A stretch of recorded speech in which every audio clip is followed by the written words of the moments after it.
What's happening, everybody, and welcome back to Park Lane Podcast, episode number 70, if you're keeping count. If you're not keeping count, then you can start from now and you can carry on. But anyway, nice to be joined by these two lovely faces, as I am pretty much every week at the moment. But for those that can't see, I'm joined by Mr. Harry Scarf. First of all, how you doing, mate? You all right? Yeah, very good, thank you. Nice to be back on. It's been a good day for me because I'm joining less media basically as a football writer. So I'm quite excited by that. So getting to work with an amazing team. So that will start tomorrow. So I'm really looking forward to that. But yeah, and it's great to come back on and discuss a frustrating game. Yeah, definitely. We've actually got an action-packed show today, so we've actually got two games to talk about. So even more nonsense for us to sprout. But I'm also joined by Winnie. Winnie, how you doing, buddy? All good, mate. I don't think my day's been as exciting as H's. I rolled out of bed, went for a walk, and then here I am now. So, but nonetheless, I'm still good. I'm all good. So, as H said, we've got a lot, and you said we've got a lot to talk about. So, I think we should probably crack on with it. Yeah, definitely. I'll shout out to everyone in the YouTube chat at the moment, but obviously want to shout out to everybody that listens to us on podcast platforms as well, because we do see you. Sorry, Mr. Harry Scarf, am I interrupting your dinner? No, just having a bit of my dessert before it melts. No, shout out to everyone that does that, and thanks to all the new listeners as well. Those that follow us on YouTube, we know who you all are. We'll shout you out in a minute, but yeah, thanks again. Make sure you subscribe, like, and share, and all the good stuff, because the first of two big announcements today, me and Winnie are going to be talking tomorrow about potentially bringing the FIFA streams back, everybody. So if you want to see us play FC24, then now is the time. New year, new FIFA. So we're going to talk about it a bit more, but it should be coming. Exactly, should be coming in the next few weeks, but that's the first announcement of today's show. Quickly shout out to everyone in the chat. Jay said, good evening, looking forward to today's show as always. Thomas has said, evening, guys. And Barney has also said, evening, guys, as well. Thomas said, well done, Harry. I sent the letter to. Not sure what that means. Do you know what that means? No. Sorry, no. Thomas. My memory's not great. So it's probably something you said earlier, so remind me. David Clark's in the chat. I should probably actually read this first, but it says, it's hilarious. Spurs ladies coach just mirrored Andy's crazy substitutions fiasco and also conceded an injury time goal for the opponents to equalise. You just couldn't write a comedy script like it. Added time, yeah. Oh, God. And Dirty Sanchez said evening as well. Evening to everybody. If you are obviously in the chat and you haven't said evening, make sure you do or leave. Anyway, let's move on and talk about Brentford. So looking all the way back to midweek's game, Harry, we played Brentford and we beat them 3-1. I want to talk about a couple of the changes that Ange made, because at the start of the match, I texted Winnie and I said, Højbjerg had been taken out, or the skip had come in. Is that because of, Højbjerg's shit, basically, and doesn't suit the system? But Skip ended up having an absolute stinker, which we'll talk about a bit later.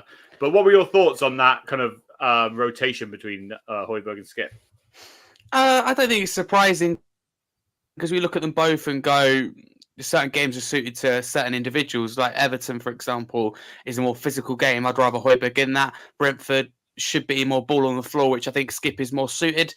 The rotation was normal. Obviously, we'll get onto Skip's performance. I don't think it was that bad. I think it was a case of the midfield wasn't ticking, and we had to change some of it, and Skip was the one who was sacrificed. Højbjerg, bit of cool, calmness, composure, which he does bring. I prefer Højbjerg coming on and starting the game. I'm not going to lie. I think that's always throughout his career suited him. Even at Southampton, when he was injured, just coming on and seeing out a game was his real strength. Even if it still does it for Denmark, he's much better off the bench. No surprise about the rotation. So I went into the game quite confident, but as we all soon know, that didn't all go to plan.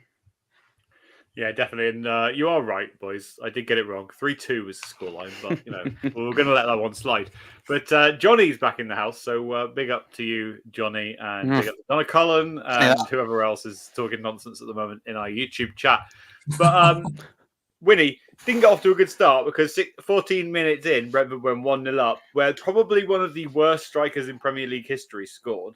Only scored 4 times this season, and I think that's probably a record for him, to be fair, because he is probably, as I said, one of the worst strikers I've ever seen. But Neil Maupay puts Brentford 1-0 up, and it was just poor, wasn't it, from Spurs? Like, we play that high line, we play out from the back at the halfway line, and Destiny Udogie, who is a quality player for us, just sloppy, giving the ball away, and punished, weren't we? Yeah, it was unfortunately the start of quite a bad evening for Udogie. You know, he's not really. I think I'd like to think he's Mr. Consistent. You know, he's one of these players that goes kind of unnoticed. You know, he always puts in a good performance, not necessarily an outstanding one, but you know, he's probably like a 7 out of 10 at least every single game. But this was probably the first time I've looked at him and gone, wow, like and it just shows that he's you know, he's such a young kid and he's so much to learn. His roof is so high, but yeah, not a good start. And let's be honest, how many times have we said this now? Not a good start for Spurs. Not a good start for Spurs. It just seems to be. I don't know what it is. I'm not a football coach, but I don't see why we can't just start on the front foot. You know, I don't get it. It just seems. You what? Sorry. Or finish on the front foot. Or finish it. Yeah. No, but yeah, as you say, one of the probably worst strikers in the Premier League. But look, he got his goal, and to be perfectly honest, that's for him. That's all that matters. You know, is another mark on the sheet. But terrible start and very, very sloppy from Destiny. But as you know, as we will talk about a bit further, it's not the end of what we'll hear from his downfall for that game. Yeah, definitely. Big shout out to Holly Agambo's in the chat as well. She will be actually on next week's show, everybody. So there's apparently 3 announcements now, because that's another one for you all. And she's on my show tomorrow after hers as well. So there you go. She's getting around all of the shows, but yeah, Neil Maupay is so funny, right? And like, I'm sorry if anyone's his biggest fan, like, listen to this, but even when he scored, it wasn't the cleanest of like strikes. Like, he slipped, it bounced off him and went in the back of the net. But Harry, he spent the entire first half. I actually put a bet on him before the game to get a yellow card in the game, which did happen, because he spent the entire game winding the Spurs players up. You know, he started on first of all, you know, Maddison's celebration.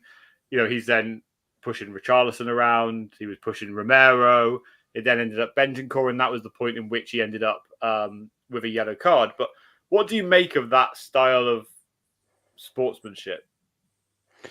Well, for me, it's all about tactical. It's how to get into the Spurs players' head. And to be honest with you, I think it worked in the first half. We clearly were rattled by something. Ultimately, Maupay got his goal. Definitely not, you know, what you're looking for in a striker. As you said, he scores, but he's still scrappy. But he's a pain to play against. He's a frustrating individual. He knows how to wind you up. And ultimately put the ball in the back of the net. As Winnie said, that's his job, and he's done it. Doesn't matter how it goes in. And he scored. So, yeah, it's not the way that I would approach a game. I think it's borderline disrespect, but also I think there's a lot of tactical element, if you like, behind it, and what he's doing and the individuals he chose to wind up in your Richarlison's and Romero, who out of any of the team are most likely to react. So it's quite clever, and he probably got what he wanted in the first half. He got his goal, Brentford led, and we didn't know what hit us. Yeah, definitely. I'll always remember him when he was at Brighton against Arsenal, and he wound up Guendouzi, and he ended up snapping in the end. So I will give Romero that respect, because you know, he didn't act in it, and he did keep his head. But as you say, it's not the way that I would play the game either. But Winnie, one of the things we have been critical of Ange about, you know, and we are critical when we have to be, is sometimes his substitutions. But in this game, he acted swiftly, and at half-time, he took Skip off, brought Højbjerg on, he took Bentancur off, not for the first time with Bentancur, actually, and put Brennan Johnson on and moved Decky into the number 10 role. But within 2 minutes of the game restarting, we're back level 1-1. Werner goes down the wing, cuts it inside to Udogie, who gets a little bit lucky. First shot is blocked and then hits him, and then he gets a second try. But brilliant to see, you know, him making up for his earlier error, right? 100%, yeah, exactly. Unfortunately, that's not all of the story, as we will talk about. But yeah, no, look, it was great for him. He's always, you know, this system suits him so well, because he's always in advanced positions. You know, even more advanced than Porro is, really, even though they're both inverted fullbacks. I think he's the one that's given more freedom to push forward, you know, because he's got such great ball carrying ability. and his energy and his his close control, etc. is fantastic. So, but yeah, so he's in these positions, and as you say, he got a bit of luck with the finish. Obviously it came straight back to him and he was able to tap it in. But look, it was a frantic start, wasn't it? And as you say, with his substitutions, I was a bit unsure. I'm unsure of the whole Bentancur situation because for me, he's our best midfielder and he's someone who I would be keeping on the pitch regardless. Because if you look at all these fantastic players, even if they're having a bad game, you feel like that, even out of nothing they can create something. And that's how I feel with Bentancur. But Ange seems to drag him off. But look, who am I to judge? Because it made an instant impact. And as you say, your doggy kind of made up for his error earlier in the game. Definitely. It is really interesting. I completely agree with you. Like when I see him dragging Bentancur off at half time, it makes me think like, does he not like Bentancur? Or, I'd like to see a kind of behind the scenes of how it is, whether it's literally just tactical and just game management and saying, do you know what, we need a Højbjerg in there. And I think that Decky does a better role in that 10 and then allows Maddison to be a bit more free. I don't know, because when Skip plays with Bentancur seems to be further backwards than Skip. So we have a lot of flexibility. We have a lot of flexibility with our side in the sense that if we have a Decky on the right wing and a Werner on the left wing with Johnson on the bench, we have the ability to bring Johnson on to make an impact, which for me, at the moment, I think that's probably his best place for Tottenham is on the bench, coming off the bench with tired legs, etc. And really shock the opponents when he's coming off the bench. So, but we have a lot of flexibility in the sense that we can do that, and we can. It's not as if we need to go like for like. We can move Decky into a central position and keep him on the pitch as well. So it's good. It's good options to have.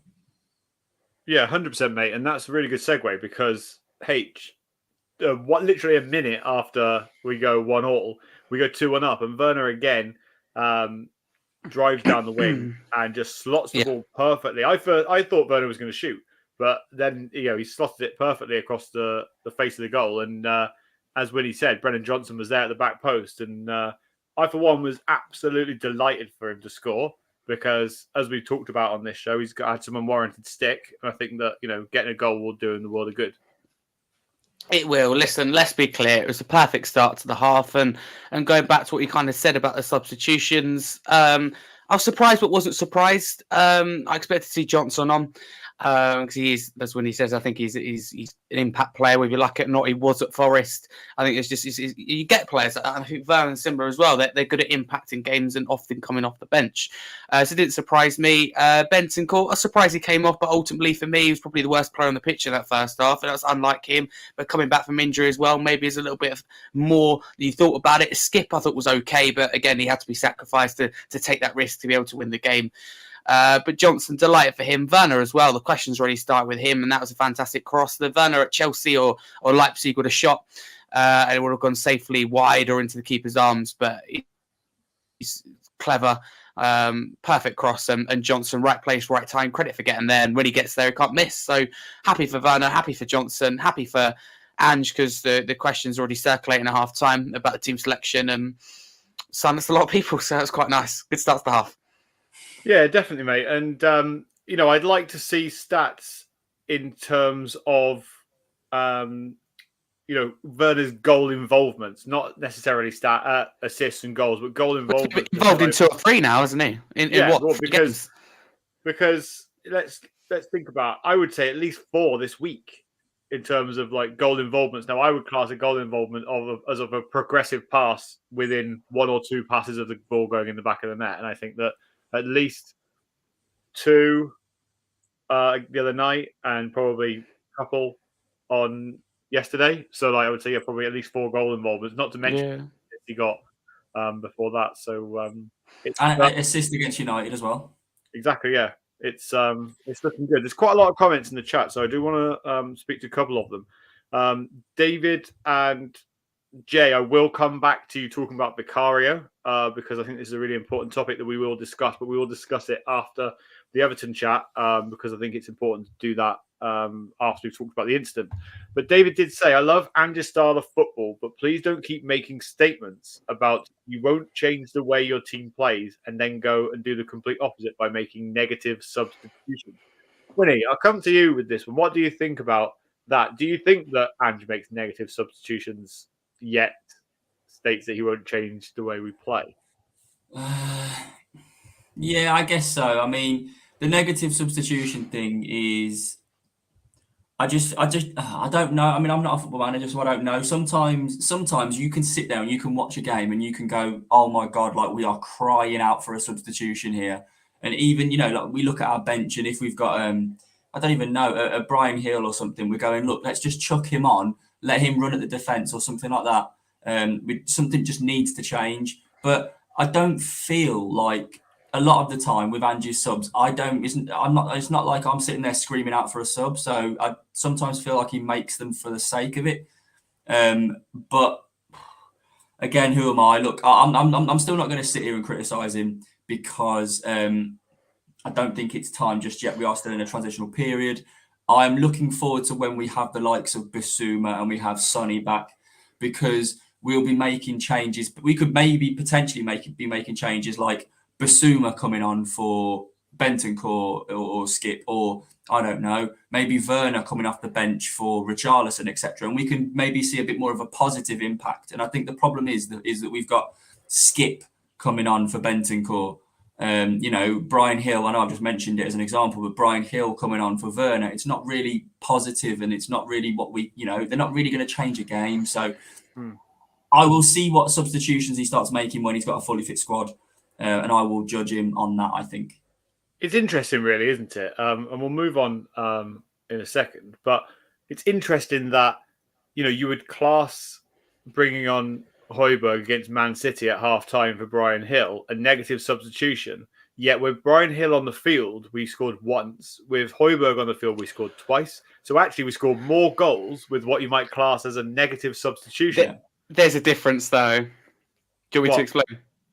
Well, firstly, I'd like to hear your thoughts on it, yeah. Okay. Against City, I think Ange realised we went to attack, and we pretty much went with three offensive-minded midfielders, and that was just too much. And we could have conceded 3 or 4, maybe more. City obviously didn't have Haaland on the day.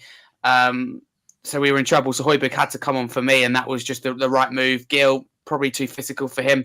Whereas against Everton, it's a completely different opponent, and you go, we need the second goal, and you're making a defensive change. I'm someone who likes to give Brian Gill opportunities, but at the end of the day, Everton's a very physical game. And one thing, whatever you think about Brian Gill, he is physical. He always give it a go, but he's not the one in the air. And just little things, Luke, where I go, right, Everton want the ball in the air, yet we continue to put it up in the air, and we're giving them what they want, set pieces. Like Kulusevski, he has 5 yards to himself, but takes too many touches, gives the ball away, commits a foul, and that eventually leads to the goal as well. So, and part of that is also, I suppose, down to the manager. But you've got people like me saying we need to learn to see out a game. I suppose he tried to do that against Everton. It didn't work. So, who would want to be in his shoes? It is very difficult. But City, I think he realised that he went to attacking. And I think, being honest with you, he would probably admit that. He just didn't get asked the question.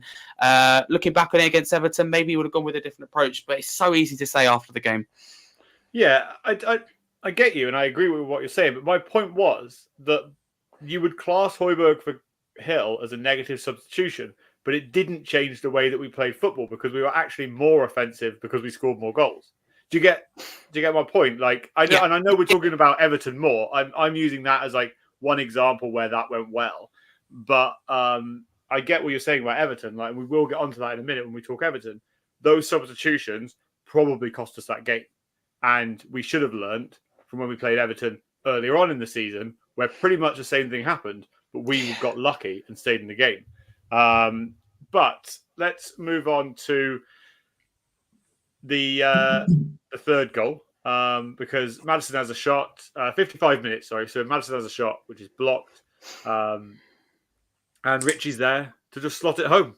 And, I will give you this, Harry. You've gone back and forwards on how many goals Richie will score. You might actually not be far off how many he's going to score this season because, even if you did go between 15 and 20 goals, I think he can hit that target now. And I think that's really a realistic target. It should be in his brain. And so, fair play for that. But we scored 3 goals, Harry, in 7 minutes in that game. And we just completely blew Brentford out the water. Everyone was screaming, I assume, at home and at the stadium. Why couldn't we have done this earlier? Yeah. It's one of those things where you go, right, if it's a better opponent, you do that against Man City and not being funny, we're 4-0 down at half-time, the game's done. And I mean that as well. I look at Brentford and go, they were better than us in every single department in that first half, right? We had all the ball, absolutely nothing with it. There's not one situation in that first half where I went, that's a goal-scoring opportunity. And Brentford, again, a bit more clinical. They could have even put the game to bed in that first half. So we were, no disrespect to Brentford, but we're lucky it's them and not someone like your Manchester City's. So yeah, I don't get what takes so long in a game, and I don't mind it now because I look at Brentford. Everton should be another one, shouldn't it? Where you can go, look, we can turn this game around, but you just can't do that against big teams. So they punish you before you get to half time. So it's a concern going forward.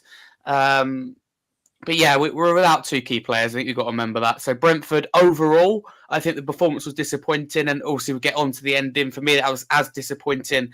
And we got away with it. We're talking about a Brentford side that, for me, ultimately are in a relegation battle. Yes, they're still punching above their weight. They did last season without Rico Henry, who's out for the season. That's massive for them. Who obviously on the brink of being in the England squad. They've only just got Ivan Toney back, and that's why I think that they will be okay. But you've got Luton and Everton who are picking up points consistently, and I think will consistently, especially Luton.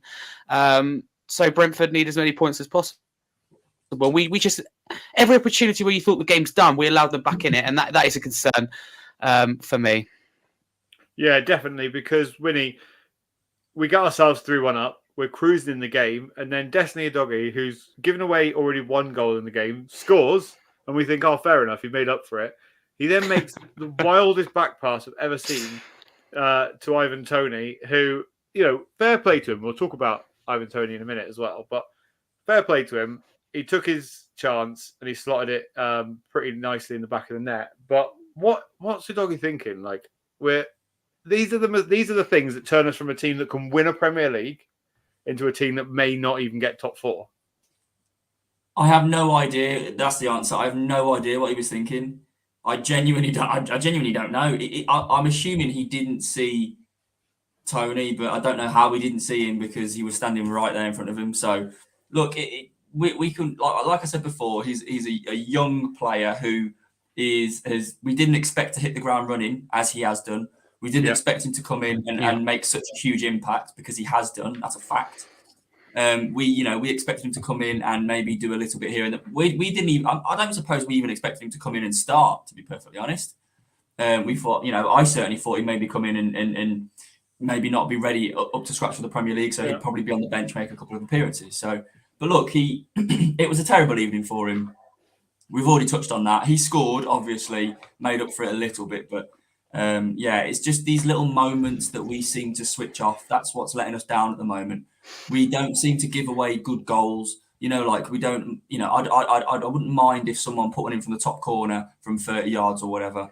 But we just seem to give teams easy goals, and we need to be a lot better than that if we are going to be a title challenging side in the future. And we need to cut these mistakes out. Spot on. Definitely. And I don't know if you heard, Winnie, but the Spurs fans started singing Ivan Toney, you should have cashed out. I thought that was hilarious. I do. The Spurs fans, we've got such a great support, to be fair, but every now and then we do come out with a little belter like that. So the problem is that was being sung around the 60th minute, and I was thinking, you started early here. Imagine.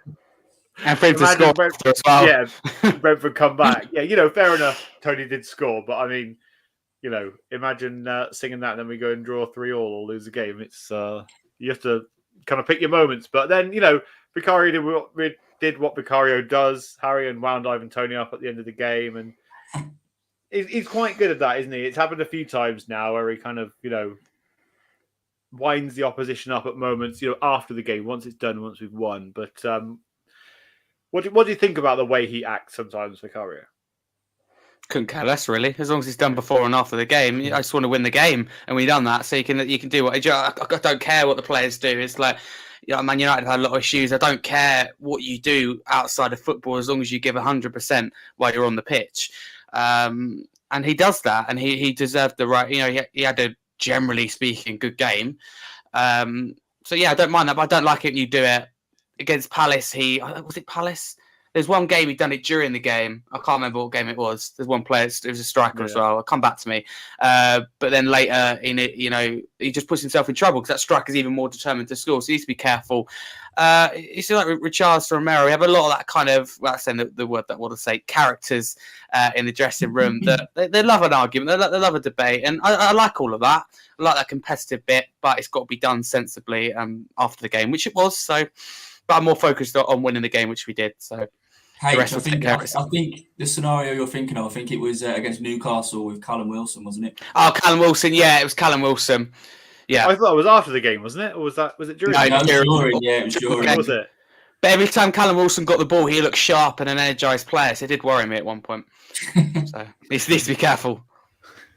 There's certain times, isn't there, where I think like that kind of thing, because we're on the border of being contradicting ourselves here, aren't we? Because we weren't happy with Neil Maupay, but we're very happy with Vicario.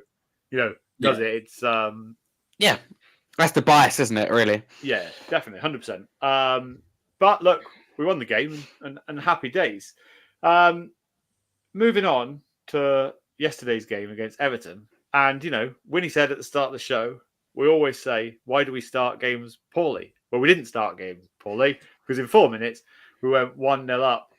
Really, really good play again down the left-hand side involving Werner. Played it into a doggy who played a perfectly weighted kind of floated ball, I suppose you'd say, kind of to Richarlison, who volleyed it into the top corner.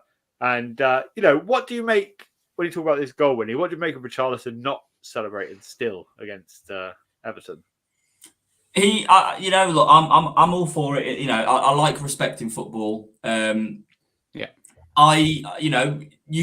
still celebrated in a manner, like he didn't just walk off back to the halfway line. He still celebrated with his teammates because his teammates are happy for him. He's happy he scored a goal because he plays for Tottenham Hotspur.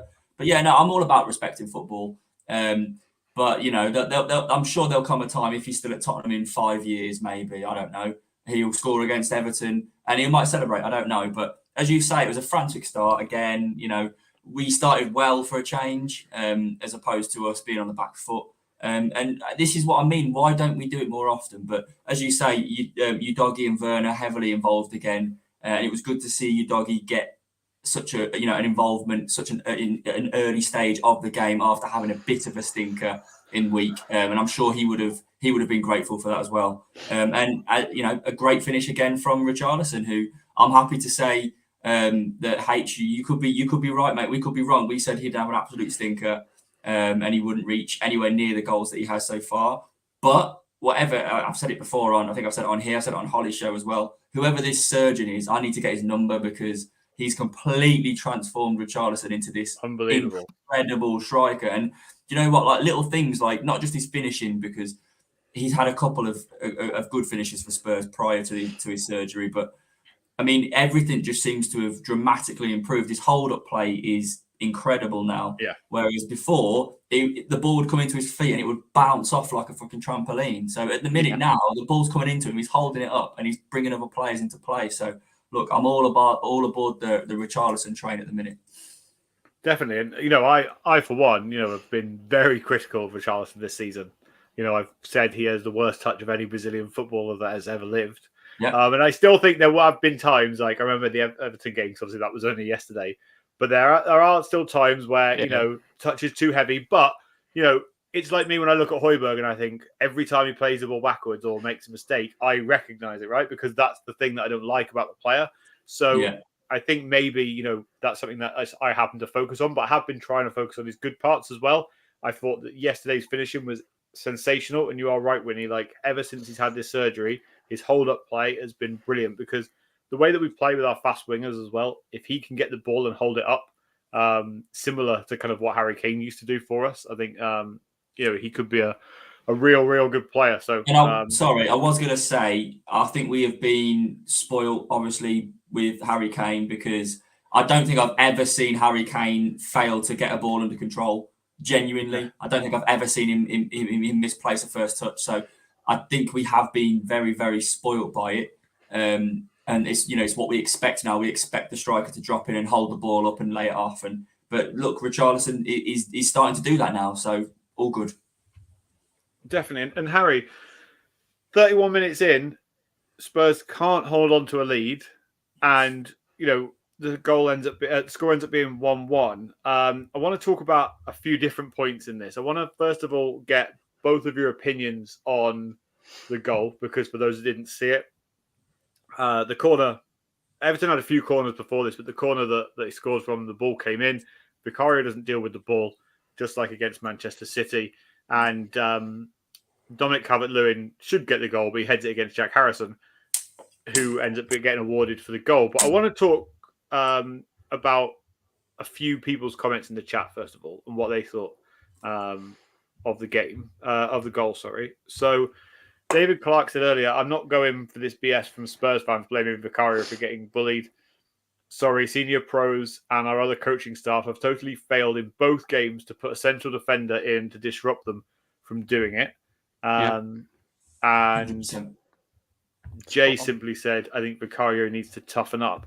I want to get all of our points on this. So, hey, Harry, what are your thoughts, first of all, on it? Because it's not just Manchester City. A lot of people are talking about this Manchester City game. That's the only time that someone's scored against us doing it.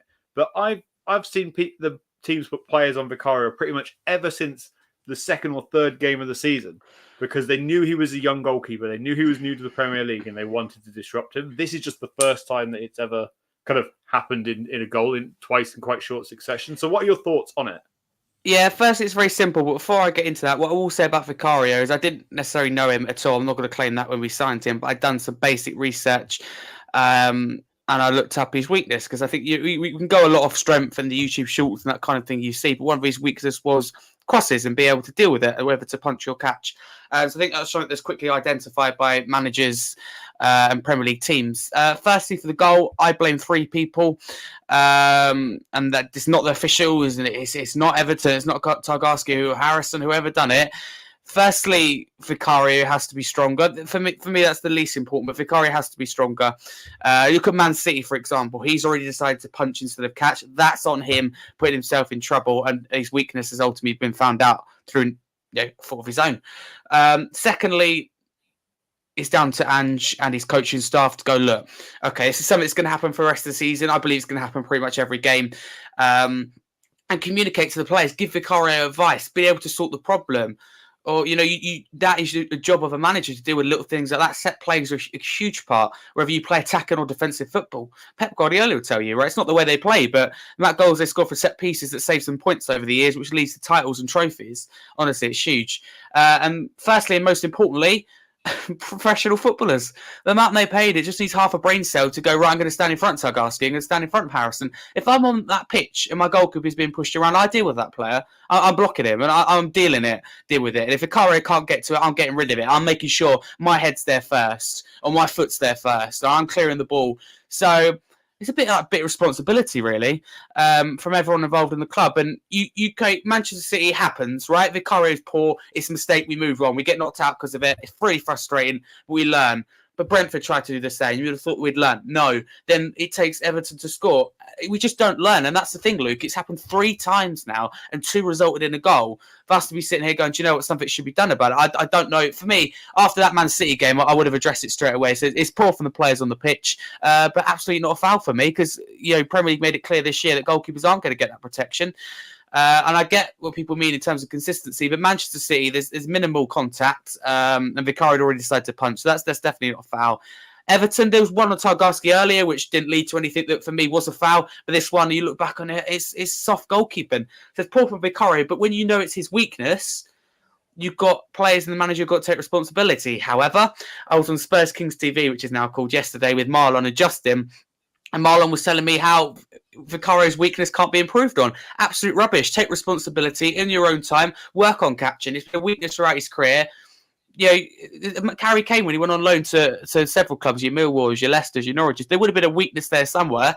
Richarlison, his weakness last season, as you said, was the hold-up play. I believe he's gone away and worked on that, and that's what we're seeing a lot better, involving other players, holding the ball up better, and ultimately being a better striker and helping the team because of it. So it's poor all round, but the last person I'm going to blame is the officials, but clever from the opposition.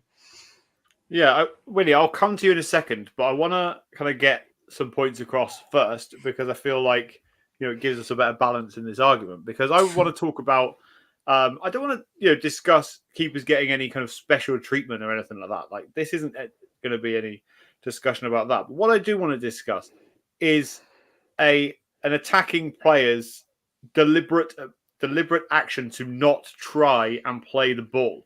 So I want to talk first of all about Jack Harrison. So in that moment, Jack Harrison, he doesn't jump.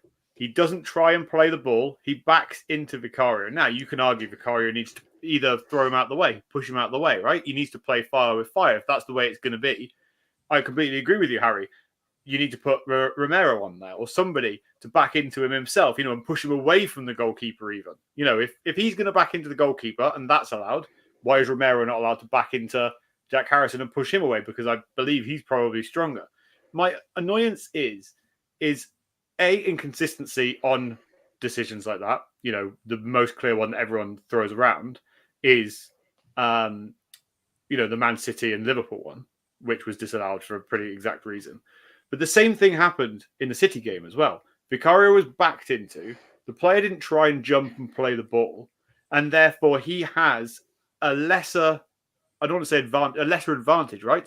He has a lesser advantage over any player because the goalkeeper cannot therefore then jump as well as he wants to. He cannot catch the ball if he needs to. And the second part of that, which makes me laugh even more, is that when both him and Richarlison were in the goal on their arses, did you know about this rule which I heard about on the telly, which means if you go off the pitch and the referee doesn't give you permission to go off the pitch, then you are classed as being on the line and therefore playing people on side. That's absolutely insane.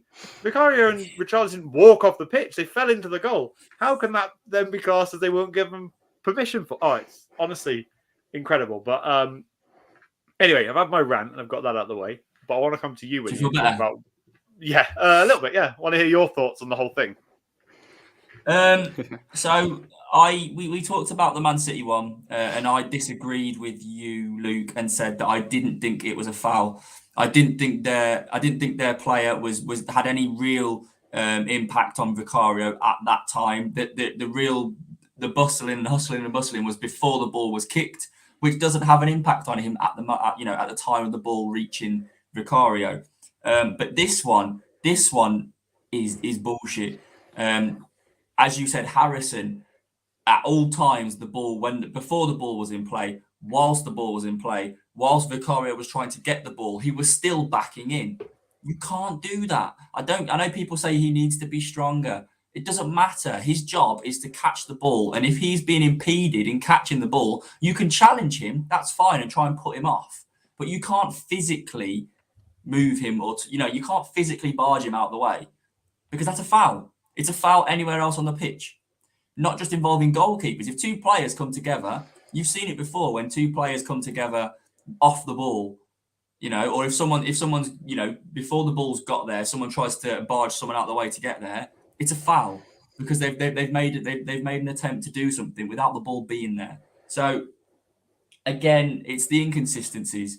And for me, I think that the Everton goal was bullshit, and it was an absolute foul on Vicario. I think it's about gaining an advantage with an unsportsmanlike conduct. Do you get what I'm saying? So he's gaining an advantage for his team by having. What I would like to see is I'd like to see Vicario throw him to the ground, and then catch the ball and see what happens in the game. Right? You can never simulate that because you'd have to obviously potentially give away a penalty for it. But I mean, I'd like to see that and then have this discussion which says, well, which one's right? It's okay for Harrison to back into him because he's not using his arms.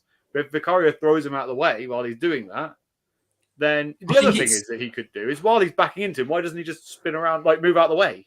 And then I think it's very easy. There's a very easy solution. And I think it was David who said it. We just get someone in between them. It's happening far too often now. just get a player in between them. And I don't mean a Romero. I know Romero is probably one of our strongest players, but we will like miss his aerial ability. Just get someone in there like a Bentancur or someone like that, or whoever. Just someone who can get in between. Someone who can get in between the goalkeeper and the striker or whoever's in trying to impede Vicario, and just marshal him out the way, because it's clearly allowed.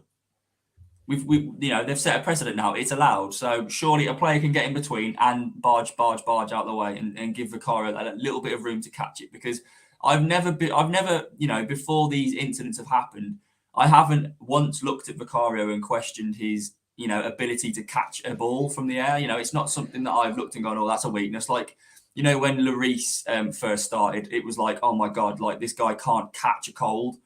I haven't looked at Vicario in that way. So all it takes is, let's just, for now, for the next couple of games, let's get someone in between every corner and just push him out the way. Because at one point, the ref's going to have to go, well, the Tottenham defender, you can't do that. Well, you clearly can, because they're doing it to our goalkeeper. So that might then eradicate the refs giving that little bit of leniency when it comes to the player on the keeper. But I thought the one yesterday was an absolute foul, but the Man City one wasn't. No, fair enough. No, it's good to hear that, and especially good to hear your opinion. Like after you've watched things multiple times and whatnot. David Clark reckons we should just do a Vinnie Jones and grip him by the bollocks, and that'll soon stop him from backing into you. But whatever you're into and all that, I don't judge. If that's what you want to do. But look, Harry, at the end of the day, regardless of if it's a foul or not a foul, the worrying thing for me is that Ange Postecoglou did nothing about it. We were just lucky in the second half that they just didn't do, for some reason, Everton decided not to do it anymore, even though it worked really well for them, because it happened 5 or 6 times in the first half, but there was no instruction from Ange that changed that. And that's the worrying part for me, is like, why, would he not change that? Is he too worried about his, players marking specific areas on the pitch, and therefore he couldn't risk losing a player from that area? I don't know. That's what I really want to know. I want to know what goes through Ange's head, because, listen, I love him, but he doesn't show any sign of life really on the touchline. So, I suppose it's better to what you're used to in terms of like Conte, who pushes it and, let's face it, embarrasses himself on the touchline. But that's me. I'll be. You can. Again, Luke. Although it's happened in previous games, I get it if it's the first time in the game, but we'd have 3 or 4 warnings and nothing had changed.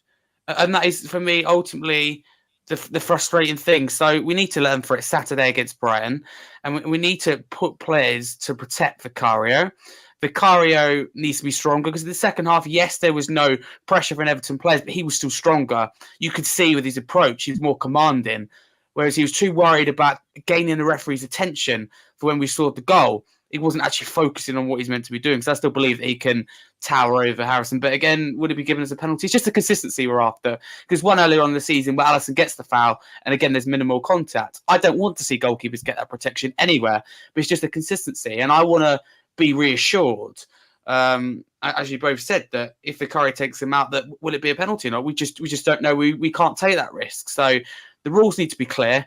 And that's all we're after, that consistency. But Ange, his standard treble winner at Celtic, little things like that, he will know that cost us 2 points and could have cost us 2 points against Brentford. Luckily, he didn't. He cost us the progressing in the FA Cup against City.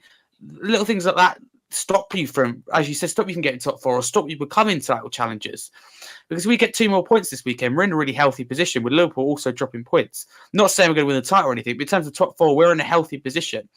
But now we're in a difficult position, and again, we're back to 5th, and the pressure's on us. We've got a tough end of the season. We've got to win our next few games. So, yeah, frustrating. But Ange needs to take a huge chunk of responsibility. Yeah, 100%. And talking about Ange again, Winnie, made some strange substitutions yesterday. So Werner and Maddison came off with still some time to play. We're only up by 1 goal, right? So we're only 2-1 at this point. Hill and Skip came on, and it just didn't work. He then decided to bring on Dragishin and end with a back 5. But as David Clark alluded to earlier, he kept with his wing backs and his inverted wing backs with 3 central defenders. The only positive that I saw from this, before obviously we did concede, was that Dragoshin looked like he is Romero 2.0 because him stood next to Romero when he's smashing Beto to the floor twice, and those two just high-fiving and hugging. It just filled me with all kinds of joy. So, what were your thoughts on Ange's subs? Yeah, again, I don't know whether they needed to be made. And again, that's what I feel. And we've had it before where sometimes managers look like they feel, like they just feel like they need to make a sub for the sake of it, or, to give someone a run out. And look, it was an important game for us, really, because it would have put us in a very, very, if we'd have held on, it would have put us in a very, very good position in the table. But again, like I say, I just feel like they were probably unnecessary. And unless it's down to fatigue, then I can excuse it. But I don't know if it was, and I don't believe it was. I think it was, as you say, there was no, if you changed personnel, you probably change your tactics to suit it as well. But we just seemed to keep our usual tactics, but change the personnel up, and it kind of just disrupted anything that we had.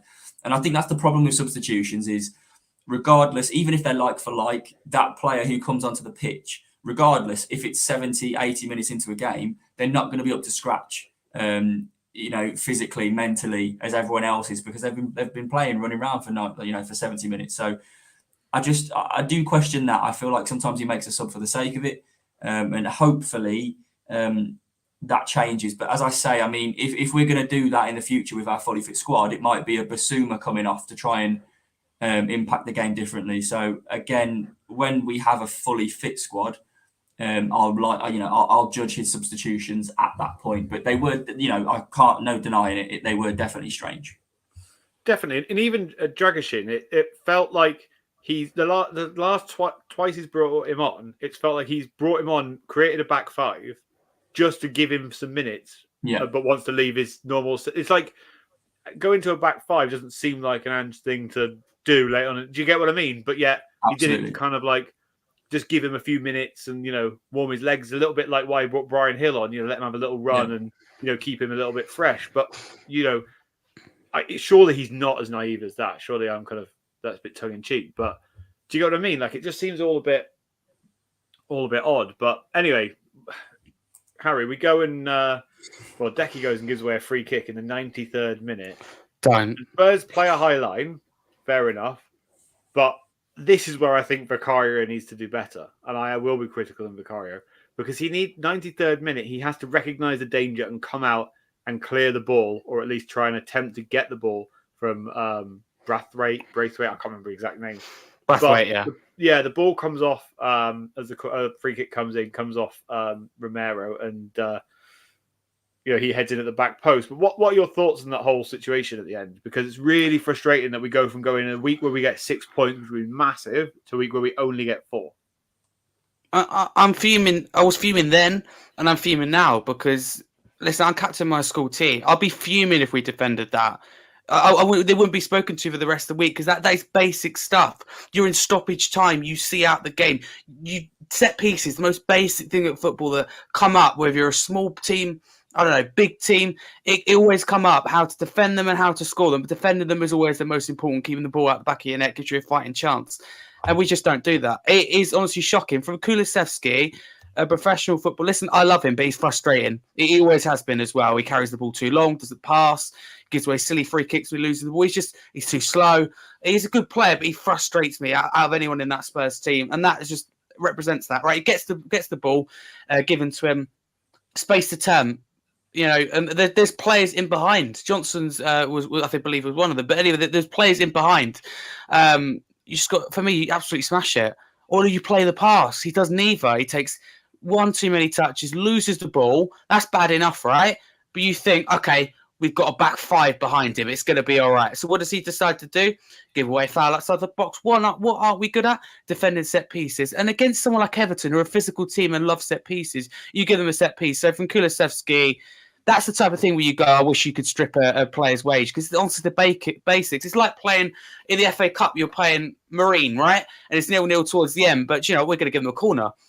little thing, always doing it deliberately. So that frustrates me. Romero, I think it's poor. People saying, okay, yeah, but if you left it went in, you'd have a go at him. No, he's got to take a step back, set himself. He's a professional footballer. He's in the wrong position. He's not in the line. The line was too high, which again, that comes back to Ange. That comes back to the players. A bit of common sense. You step deeper, you get ahead. And ultimately, you see out that game and you win the game. So little things like that. Vicario, poor, no communication, doesn't know where to come or go. It's shocking. And any one of us could put the ball in the back of the net because there's 3 or 4 players unmarked, and you just don't. For me, you just don't defend that high in that position. It's just all you've got to do is time your run, and you're in. You scored.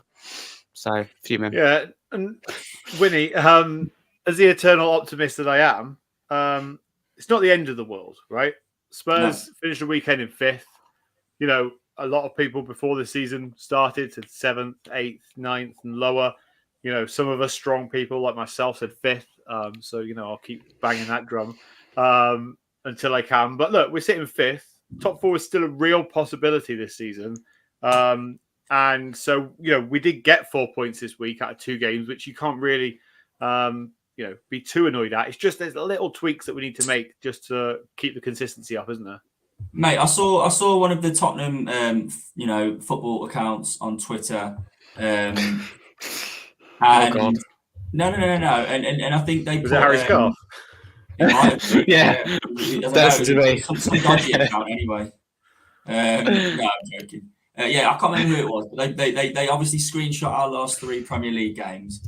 And put. Not great, that was Hotspur reports. Yeah, I saw that. Is that what it was? So it's not great, is it? And I looked at it and I thought, 5 points out of 9. Okay, regardless of your opponent, 5 points out of 9 is not a disgraceful return.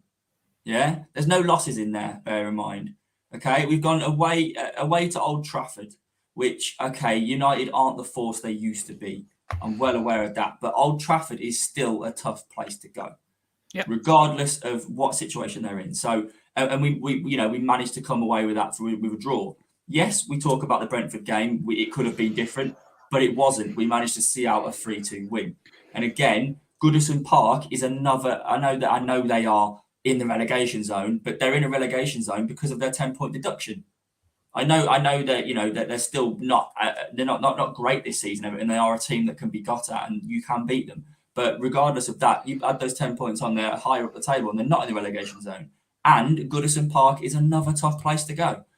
So if we're coming out of, as you say, it's not all doom and gloom. In our last 3 games, we've been to Goodison Park, we've been to Old Trafford, and we've had a home game in between, and we've come up with 5 points with no losses. I'm satisfied. I'm not going to sit here and complain, and people will go, we're better than that. Are we? We're talking about Tottenham Hotspur. We're talking about a brand new manager, a brand new side, effectively full of youngsters. The future is very, very bright, and we've got a manager who, let's not forget, obviously he had his critics beforehand because he's only been in Japan, he's only been in Celtic, where he's won things. Okay, but we're talking about someone who is on the list to succeed Klopp and Guardiola when they both leave their respective positions. So the two of the best teams in the league currently. So he's obviously doing something right. So as you say, it's not all doom and gloom, mate. Definitely, mate. I saw a very similar article to that, and it was something to do with the fact that Spurs only, after Ange's doing so well, yet Spurs have a very similar tally as they had at this stage last season or something like that. Right. And then, someone commented pretty, proper comment and basically said, oh yeah, did we also lose our greatest striker of all time? Did we also have one of the biggest injury crises that we've ever had? Did we also have a manager who's never managed in the Premier League taking over, at a time when we need, solidity and things like that the most? Like, it's absolute nonsense. And those people write things for clicks and they write things for bait, and people lap it up. And people will continue to lap it up. But look, we're the realists and we know really what's going on in this world. But anyway, let's talk about the scores, because we had a few score predictions this week. So I'll quickly go through it. Brentford, nobody got a correct score because Callum went for a 2-1 win. Harry went for a 3-1 win. Winnie went for a 2-1 win. And me and Dave both went for a 3-1 win. So we all end up with 1 point. But in the Everton game, Callum went for a 3-2 Spurs win. Harry went for a 0-0 draw. Winnie went for a 1-1 draw. And me and Dave went for 2-0 Spurs wins. So actually, I laughed at Harry's prediction, but Harry ended up with 1 point. Winnie ended up with 1 point. So Winnie and Harry end up the week on 2 points, which does this to our score predicted table. I'm still in the lead, but I'm not in the lead by very much anymore. 21 points. Winnie's on 20, Dave on 16, Harry also on 16, and Callum on 13. So it's all to play for you, but it's getting closer. H is slowly creeping up that table, and same with FPL as well. It's finally coming together a little bit. We will go into FPL. Don't you worry about that. Hasn't updated yet. Yeah, that's why I've been holding off for as long as I can. I know. It's driving me mad. Exactly. Let's talk then about Brighton. Because we've got Brighton in our next game. A team who are as inconsistent as they come. They get beaten 4-0 by Luton. And then go ahead and smash Crystal Palace this weekend. Yeah, 4-1. Where, we got battered by them last time. Let's not forget, Harry. What are your thoughts on this game? Do you think this is a game that we can capitalise on their strange form? It's a game that we have to win, right? We all know, and I'm certainly worried. You look towards the end of the season, the run that we've got 6 or 7 weeks where we play pretty much everyone who will probably be in and around us. Aston Villa, your Liverpool's, your City, they're all combined into that short space. And listen, we've got a nice next 4, 5, 6 games, and we have to win these against Brighton, a team that if they win, they start to catch up on us. So we want to kind of pull away, if you like, because you want to pull away from teams like your Brightons and West Ham. We're already starting to do that against West Ham. A lot of it of their own doing. But Brighton as well, if we can pull away from them, because you've got someone like Man United, right? Two wins out of 2. They're getting players back. Casemiro and Martinez, very, very key part to this. Rashford back, up and firing. Højlund, so much form since he scored against Aston Villa. So I think United will have a superb end to the season, to the point where they could be very close to catching us. So we need to win games like this. As you said, capitalise on Brighton's inconsistency. It won't be easy, but it's a game that you go, if you don't win, then I'm a little bit concerned. So let's hope we do win. Yeah, definitely, mate. I completely agree. I think, if we can beat teams that are below us, this is going to sound really stupid, so bear with me. If we can beat teams that are below us, we've got a much better chance of finishing above them and into the top 4. So we need to win these games. No, surely not. I know. It's madness, isn't it? It's madness. I know, right? That's what will happen. And I would flip that and say the teams above us, if we don't beat them, we ain't going to go above them. So Oh, there we go. Exactly. Yeah. Exactly. Anyway, Winnie, what are your thoughts on Brighton? Yeah, it'll be a tough game. We don't seem to play well against Brighton for whatever reason. Whether they stifle us or whether we just never have. No, it's whether it's some sort of mental hoodoo we've got. I don't know what it is. We don't seem to do well. However, at home, I expect us to play well, and I expect us to play free-flowing, attacking football. And I expect maybe, because people like Madders, who since he's come back from his injury, hasn't been fully fit. He's registered 2 assists. Okay, that's still great, but he hasn't been the Maddison that we saw before his injury. So maybe we can start seeing a little bit of a glimpse of him coming back to full fitness. But it's going to be a tricky game. There's no doubt about it. We just need to hopefully not give a penalty away, because that João Pedro just seems to put away every single penalty he's ever took. I don't think he's ever missed a penalty. I don't know. I'd be very surprised if he's ever missed one. No, Last season he did in the League Cup, I believe. But no, generally his record is superb. But again, as we said, even that Brighton game where they battered us, there was a point in that game where I thought, actually, we're going to get something back from this. So it shows their vulnerable side, even at however many goals they were ahead at the time. So yeah, it's going to be a difficult game for sure. But it's a game I expect us to win. Yeah, definitely. And this kind of goes to my comment towards David here, because David said we've conceded 27 goals in our last 14 games. That's not Champions League qualification. No. But what I want to ask David is, how many goals have we scored in the last 14 games? Because you didn't put that bit in.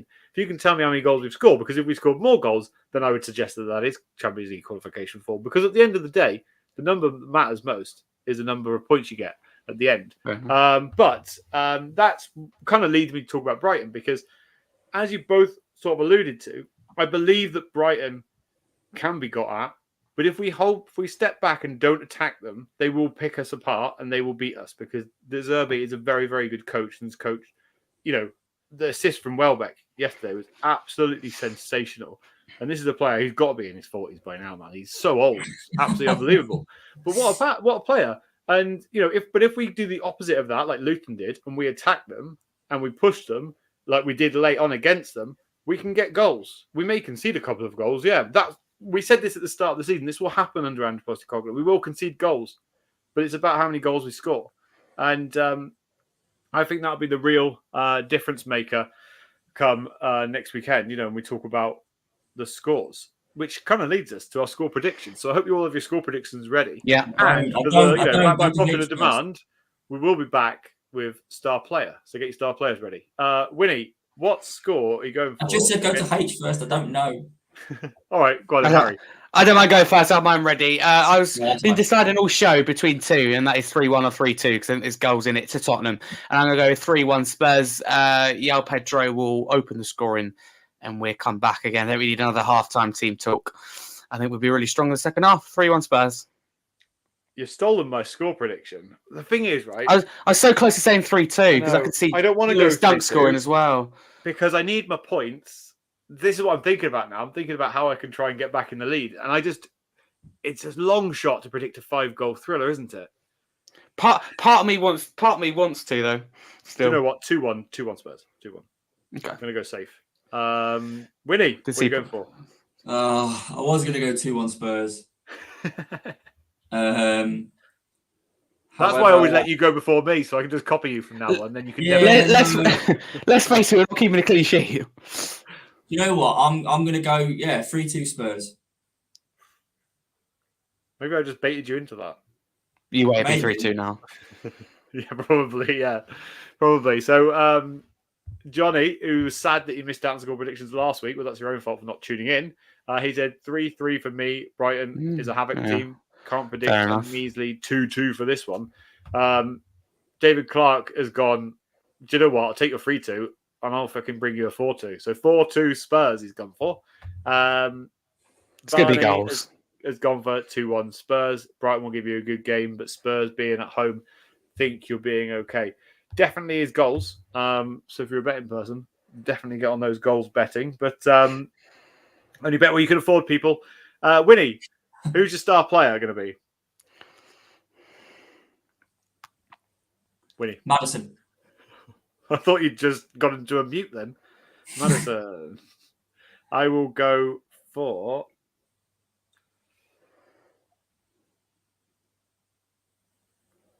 Richarlison. Okay. Harry. Pedro Porro. I think he had a really good game. I think he'd get 2 assists. Nice. Like it. Because the way Brighton play, it suits the fullbacks. They play higher. They have a lot of space, both invertedly and playing hugging the touchline as well. So they should have a lot of room.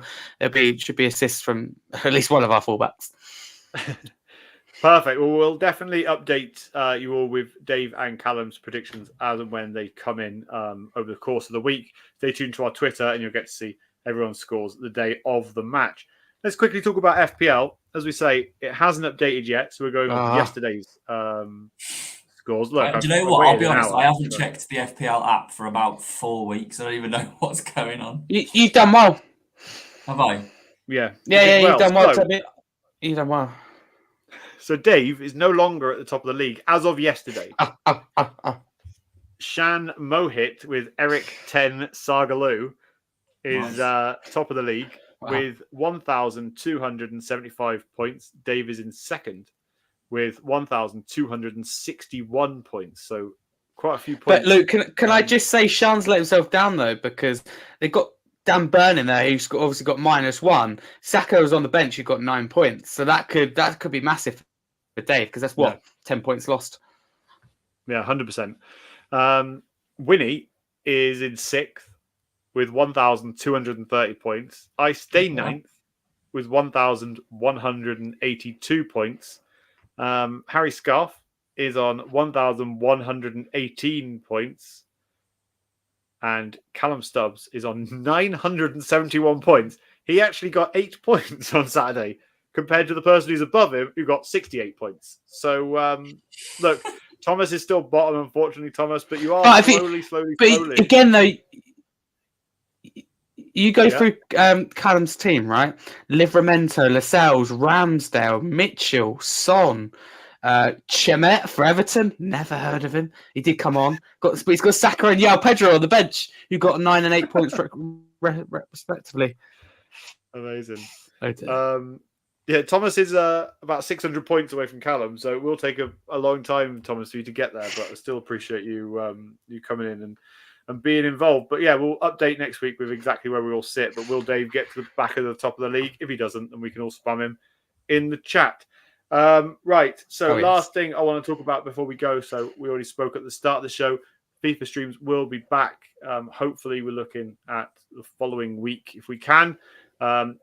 Looking at the ideas either between something similar to what we were doing before or potentially a FIFA Pro Clubs series where, if no one's played Pro Clubs, you will play with an individual player on the pitch. Just on that, let us know, anyone that watches us regularly that's in the chat now, let us know what you think about a Pro Clubs edition episode, because I know that it can be quite popular. I know other people have, other YouTubers and streamers and stuff have done Pro Clubs and they've been quite successful. So just let us know what you think about it. But we do also have not a backup plan, but we do have a plan for a new series, don't we? So yeah, definitely, and it'd be good for you all to join. Now, I've been holding this out for the whole show. I'm not actually going to tell you what it is, but we do actually have like a pretty big announcement, hopefully coming next week. Even Harry's looking at it confused. Even Harry doesn't even know what this is about. I've been dealing with it secretly in the background. So hopefully next week I'll be able to share it all with you. It's pretty big. And it's pretty good for the channel. So hopefully we will get there. So tune in next week. If I get everything done and sorted, then I'll be able to announce it next week. But huge. Yeah, it's big. Wow. It's big. So anyway, look, let's go around the I've left Harry shell shocked, but let's go around the houses and tell everyone how they can find you all. So H, thank you again for coming on. I believe thank you. I will be hosting next week, but the following week I won't be in, and you will be back hosting the channel. So tell everyone how they can find you. Yeah, thank you very much for having me again. Don't forget to like and subscribe to the channel. If you want to follow me, you can there. Harry Scarf 22. Yeah, it's been a great day because I've joined Look Sports Media, which is great, a big step for my career. So I'm very, very happy to be offered that role, and I'm very looking forward to getting started tomorrow. I don't know when the fast article will be written, but hopefully by the weekend. So I'm really looking forward to getting into that. That means obviously my time as a football writer at Valve comes to an end. And Valve Women at WSL. So yeah, I met some amazing people. So thank you very much to them.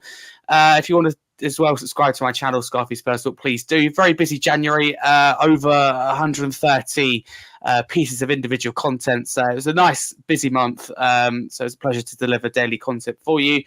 Back to the match reactions, match previews, match day vlogs, and weekly live shows every Monday, 8 p.m. This Monday's a big one. It's got Billy T on, Holly Agenbar, and Ben Talks Football, who is viral at the moment on TikTok. So go tune in, 8 p.m.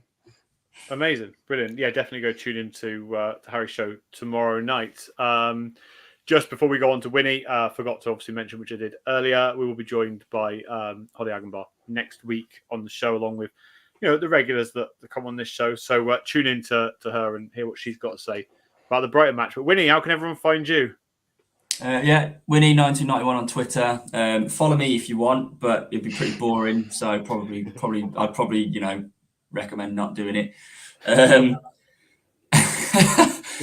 Monday, maybe not this week, but maybe next week, the Monday controversial tweets on the pod Twitter can be back. I'll be back with a bang. Luke can give me access again if he feels like he can trust me. I'm on Holly's show tomorrow. So yeah, I saw that. Yeah, feel free to come over there and watch, obviously, and subscribe to her at the same time. But other than that, peace out. Amazing. Yeah. Thank you to everybody in the chat. Thank you to everybody that's tuned in. Do you know what? Even whoever it was acting as a troll in the chat, I respect it. I respect the trade. I respect the grind. And thanks for giving us loads of views. Appreciate that. But no, make sure you check out everybody's content. Make sure you go check out Harry's stuff as well. Make sure you go over to Winnie's Twitter page as well. You can follow me, Luke_Parklane, if you want to. But more importantly, make sure you subscribe to this channel. Too many people are unsubscribing at the moment. So let's reverse that and subscribe again, please, people. Because I'm sick of looking at them going down. But anyway, we will see you next week. We'll talk more Spurs and hopefully another 3 points. And even see if Harry can get a win in the score predictor table. But until then, we'll see you next time. And a massive come on, you Spurs. Come on, you Spurs. Come on, you Spurs.